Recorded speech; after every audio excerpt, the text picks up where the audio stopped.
A step down is essentially a drop with a curved takeoff like a dirt jump. So you're getting shot up in the air as you're going down. It's more airtime than a drop, but it's also a little slower and a little poppier.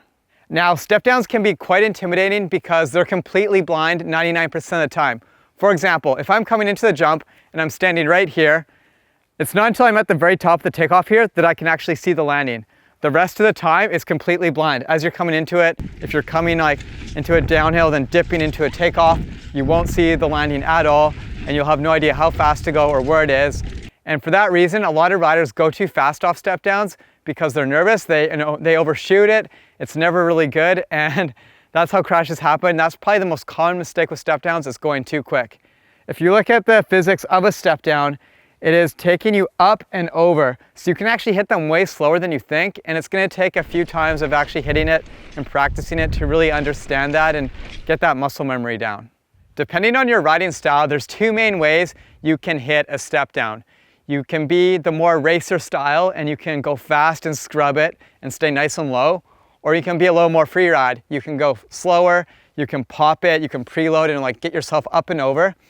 And I think this second technique of going slower and boosting off a takeoff is going to be more effective for most riders.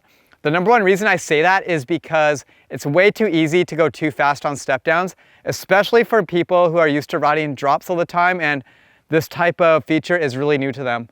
You'll notice that when you're riding off a step down like this, just the lift it gives you from the takeoff is going to make you go up and over, and you'll go deep on the landing really easily.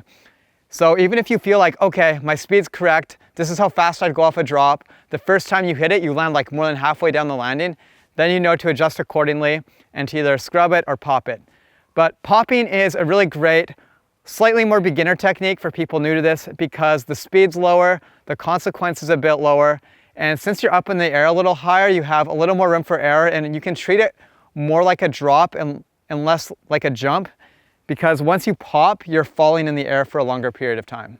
Here's a quick breakdown on what to do when you approach a step down a little slower and boost off it to make it feel a little more like a drop.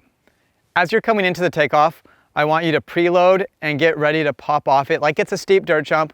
Not quite as aggressive though, keep the movement subtle, just get a little low and crouched, and then as you come off the takeoff, pop and set yourself up into the body position like you're midway through the air in a drop. So a nice neutral position, arms out, ready for that landing, and your body's a little more opened up.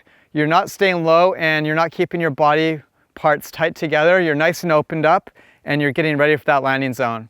As you can see the landing coming in, it gives you lots of room for compressing your knees and elbows and rolling out smoothly.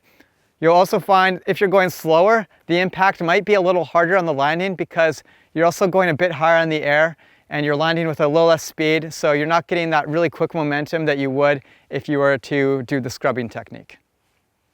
When scrubbing a step down, you want to come into it with a lot more speed than you do when you're popping it, because scrubbing it's going to soak up all your speed and it's going to help you lose all your distance as well as all your height.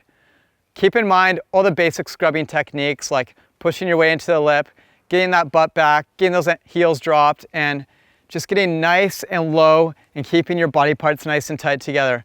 As you come off the takeoff, once you're in the air, you'll notice that you're way lower to the ground than if you were popping it. And because of this, you'll be really close to that landing in no time. Get your body open the second you pop off that jump and then prepare for the landing immediately. There's less setup time. This is a way faster, more racer-like movement.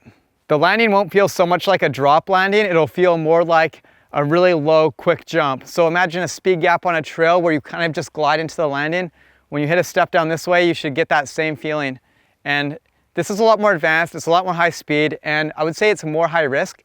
So make sure you really feel good about floating and popping a step down first before you consider that technique of scrubbing it.